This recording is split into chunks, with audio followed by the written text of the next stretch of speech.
up, everybody? It's your boy, Head Coach Ross of the Attacks Gym, Street Warrior in Gia Uhuru Kipura. This video is going to be covering one of the matches in UFC 275, specifically JJ against Zhang Weili. I'm doing this because a lot of people have been talking to me and I've been responding to them, and instead of constantly crafting a response or linking them to my blog, which has my breakdown of this entire match. My blog is Capoeira That Works, and the other one is, of course, Attack Gym Street Warrior. So just look it up. Appreciate that. Also, don't forget to subscribe, like, share, and comment on this video. Tell me what your thoughts are about this match coming up. Okay, let's focus on it. We're looking at JJ against Zhang Weili. Okay, there are a lot of people who think this is going to be a slugfest like their last match, because their last match was the most entertaining brawl fest that women have ever had inside the UFC. End of story. No questions about that. And this match is going to be nothing like that. First, this match is going to be only 3 rounds instead of 5 rounds. And most importantly, neither one of these amazing champions, neither JJ, Joanna, or Zhang Weili, want to actually repeat the kind of trauma and damage that they inflicted upon each other, and more importantly, received from each other from their last match. So this match is going to be much more technical. It's going to have more feints. It's going to have flurries and clashes, and it's going to show more insofar as the skill sets related to MMA, the sports combat, the combat sport of MMA is concerned.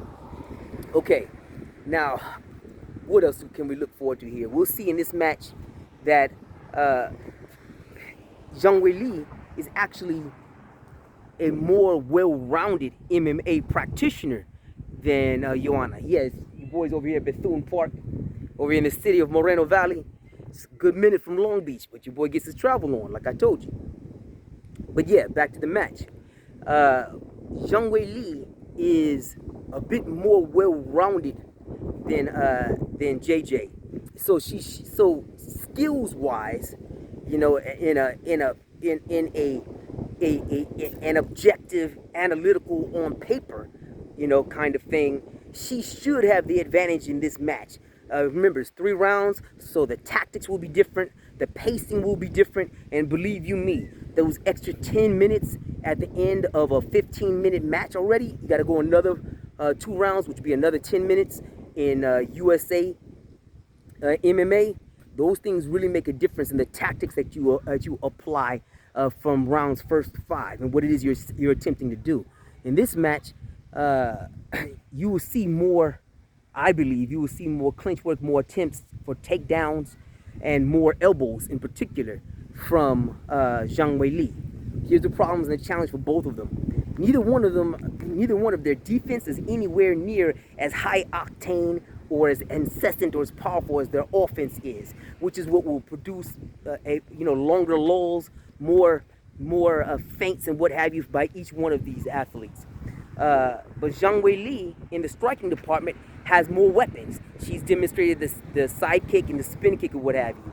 JJ can definitely win this match in a technical, in and out, jab heavy flurries, 2-3 flurries per round, putting together 2-3 shots, kicks, especially if she ends her hand combinations with kicks, and she stays long with her techniques, especially if she stays long with a jab, and she feints and sets up her front kick a bit more, her push kick a bit more, and she kicks more at Weili's knees, lower, not so much high and toward her body where Weili can catch her and reel her in and take her down with a single leg, or swing her to the side and counter with the right hand, or right left. There's been a lot of training done by Mike Brown and AT&T with JJ, and one of the things that I've noticed that really has caught my attention, and those of you who are not casuals will recognize this and wonder about it yourself. In all the time that JJ has been with AT&T and trained with Mike Brown, and Mike Brown is a good wrestler and a very intelligent coach with all kinds of excellent personnel around him, the only way that JJ could not have developed a potent wrestling game, offensive wrestling game, is because JJ didn't want to. She wanted to basically keep everything on her feet, not get submitted, and take everybody out with their striking prowess. This is a mistake. Many high-powered strikers oftentimes use that path because, especially in the earlier years of the UFC and MMA here in the United States, that approach works. I mean, it worked not only well insofar as the judges are concerned, but also made you more popular with the average, the casual fan, because the casual fan has no love for wrestling or especially Brazilian Jiu-Jitsu when you're on your back with somebody else between your legs and they start booing immediately. You can do a clinch too long, you start going to the ground too long, the crowd starts booing immediately. This is a mistake, though, insofar as the midterm and long-term success and even protection from damage is concerned for the strikers. Because if you develop an offensive wrestling game, you can take an opponent down, and with your devastating striking prowess, you can rain fire down on ground and pound that a regular grappler simply lacks the capacity to do.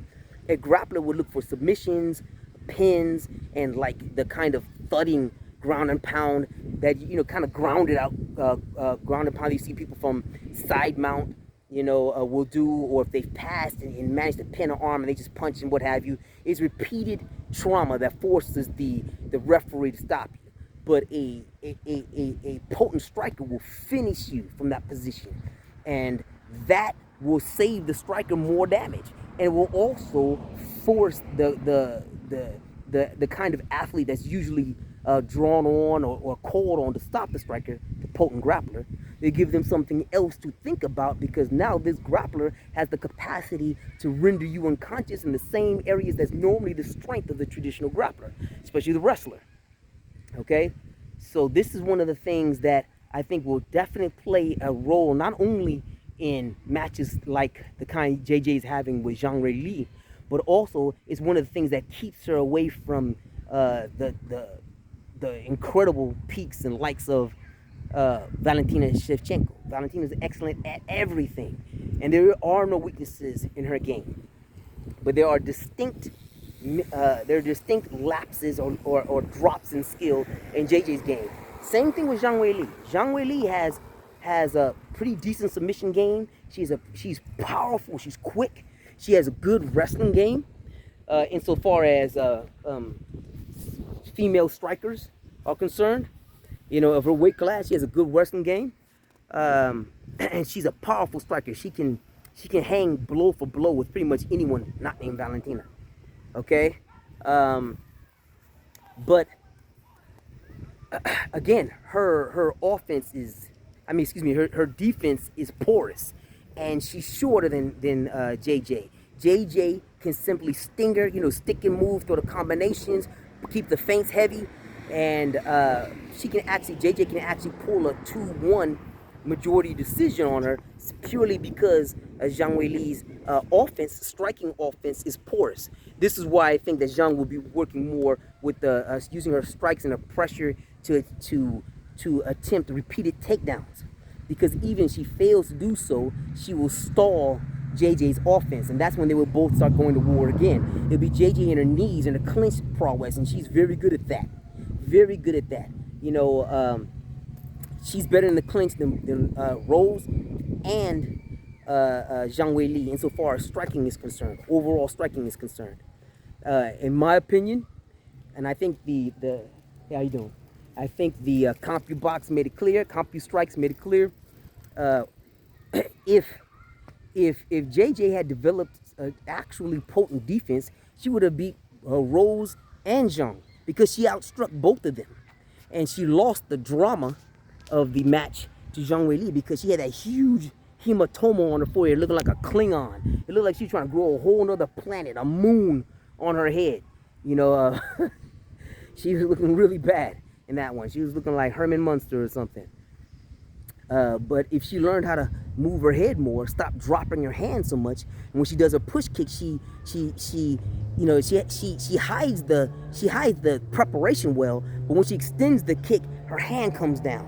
She has that old school Muay Thai habit, you know, where you see them switching through the long knees, they'll drop their hands, they shoot the knees, they'll drop their hand. That's a mistake. You know, I've planted many a person on his back for doing exactly that thing. You know, I'd bait him into the knee, and as soon as he thinks he's gonna throw it, I just drop a right left on him. He goes to sleep. And that's the kind of thing that's been catching and bedeviling JJ as well. Her defense is porous. Zhang's defense is porous, and that's why they're going to be more cautious in this match, and it's going to be more an issue of movement, footwork, feints, you know, brief bursts, and that's where the facility, the skill overlap of these athletes will come into play, and that's why I think, insofar as on paper is concerned, this is why I think that Weili has the advantage, and that as far as purely factors on paper is concerned, Weili should win 2-1. But we're not looking at things that's just purely on paper. I think it's really clear, given the comments of Dana White, given the popularity and charisma of JJ, and the fact that Zhang Weili cannot speak English, whereas JJ not only speaks English, but she speaks English with an attractive, you know, Polish accent, and she has a strong contingent of admirers who believe that she's a truly beautiful young lady, etc., so on and so forth. I think that between the two, I think Dana made it clear that he would actually prefer to have JJ as his champion, you know, and have the shot at facing Carla Esparza and likely beating Carla, because JJ is clearly the more marketable between the two at this point in time. And either way, the matchmaking is solid and very good, because either way, the company, UFC as the company, will win. If Zhang Weili wins, boom, terrific. They get another chance at their first ever Asian champion, you know, to regain her strap, and that puts them in a position to contend against the mighty ONE FC.